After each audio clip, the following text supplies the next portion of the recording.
बम।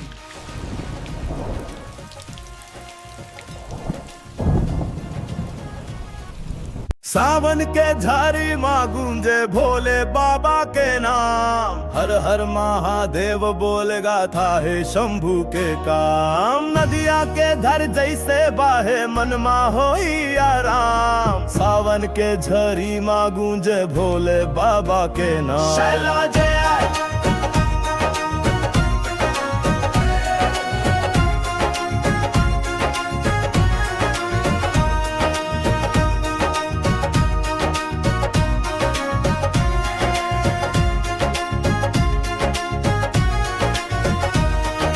डमरू बाजे गगन माँ, भक्ति ले भरते वातावन कांवरिया।